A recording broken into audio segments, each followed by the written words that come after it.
100 रोटी वाला ससुराल। सुनो जी, मुझे तो शीतल की बड़ी फिक्र रहती है। उसका ध्यान तो बस घर के बाहर दोस्तों के साथ घूमने फिरने में ही रहता है। उसे कुछ बोलो तो एक नहीं सुनती। मैं तो कहती हूँ इसकी जल्दी शादी वादी करवा दो, वरना लड़की हाथ से निकल जाएगी। तुमसे ज़्यादा चिंता है मुझे शीतल की शादी की। कल ही वो रामपुर वाले मौसा जी को फ़ोन भी किया था। बता रहे थे एक लड़का है नज़र में। उनका अपना घर है और लड़का भी अच्छा है। अरे तो फिर बस बात चलाओ ना, एक बार देखे तो सही लड़का और घर बार कैसा है। कौन से लड़की की बात चल रही है यहाँ? तुम्हारी शादी की बात चल रही है बेटी।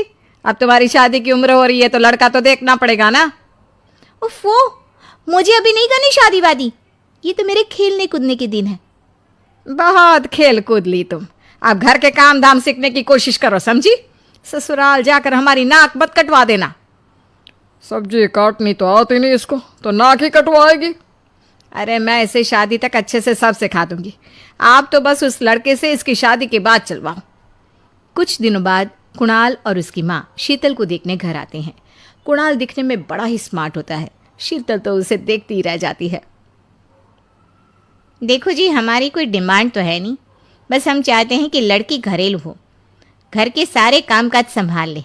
अब आपके परिवार में तो बस 3 ही लोग हैं, पर हमारा तो खूब भरा पूरा परिवार है। बाकी हमें लड़की के घूमने फिरने दोस्तों से मिलने से कोई दिक्कत नहीं है। घर का काम करने के बाद जो चाहे सो करे। अरे वाह, ये तो इतने बढ़िया लोग हैं। लड़का भी इतना स्मार्ट है और ऊपर से इन्हें मेरे घूमने फिरने से भी कोई दिक्कत नहीं है। हे भगवान, तूने तो बिना मांगे ही मुझे सब दे दिया। बताओ जी, और क्या चाहिए हमें? हमारी तरफ से तो रिश्ता पक्का है जी। बस फिर तो हंसी खुशी शीतल और कुणाल की शादी हो जाती है। शीतल मन ही मन बड़ी खुश होती है और उसी खुशी के साथ वो अपने ससुराल में कदम रखती है। आओ बहू, तुम्हारा अपने ससुराल में स्वागत है। ये मिलो अपने परिवार से। ये तुम्हारे ससुर जी, तुम्हारी ननद सुनीता और गीता, सुनीता के पति राजेश और उनके 2 बच्चे राजू और चिंटू। ये ना हमारे साथ यहीं रहते हैं। ये तुम्हारी दादी सास हैं और बाकी लोग अभी बाहर गए हुए हैं। इतने सारे लोग, ये सब यहीं रहते हैं इस घर में? अरे अभी तो मेरे देवर देवरानी और उनके 3 बच्चे यहाँ नहीं है।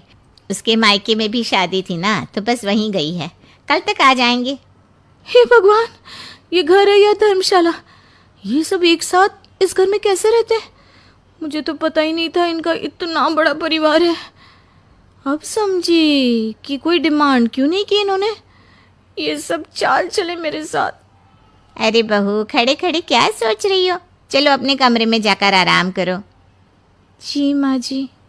अगले दिन शीतल का ससुराल में पहला दिन होता है। शीतल रसोई में जाकर सबके लिए खीर बनाने लगती है। तभी उसके ननद सुनीता आती है। अरे वाह भाभी, आज क्या बना रही हो? बस दीदी, आज वो पहली रसोई है ना, तो खीर बना रही थी। अरे भाभी, ये खीर वीर रहने दो। घर में 4 लोगों को शुगर है और कुछ लोग मीठा ही नहीं खाते। आप ना सीधा खाना ही बना दो। क्या फ़र्क पड़ता है मीठा बने या नमकीन? बस बहू के हाथ की पहली रसोई होनी चाहिए ना। जी दीदी, तो फिर मैं खाना ही बना देती हूँ। आप बता दो खाने में क्या बनेगा? बस सिंपल सी कोई सब्जी बना दो, जैसे आलू गोभी या आलू मटर, और उसके साथ रोटियां सेक दो। हमारे परिवार में अब तुम्हें मिलाकर पूरे 20 लोग हो गए हैं। 15 बड़े और 5 बच्चे। बड़ों की 6 और बच्चों की 2 के हिसाब से रोटी बना देना। चलो मैं चलती हूँ, सब देख लेना। हाँ, बड़ों की 6 रोटी मतलब कि 15 लोगों की 90 रोटियाँ, और बच्चों की 2 रोटी मतलब 5 बच्चों की 10 रोटियाँ। 90 और 10 मतलब कुल मिलाकर 100 रोटियाँ। हाय, मैं तो मर गई। 100 रोटी अकेले कैसे बनाऊंगी? माँ, ये तुमने मेरी शादी कहाँ कर दी? शादी से पहले तो मैंने कभी 4 रोटी से ज़्यादा नहीं बनाई। शीतल एक बड़ी सी परात में 100 लोगों के हिसाब से आटा निकालती है और उसे गूंथना शुरू करती है। आटा गूंथते गूंथते शीतल के पसीने छूट जाते हैं। उसके बाद बारी आती है रोटी बनाने की। शीतल एक एक करके रोटी बनाना शुरू करती है और 10 रोटी बनाते ही अपनी कमर पकड़ लेती है। हाय, मैं मर गई।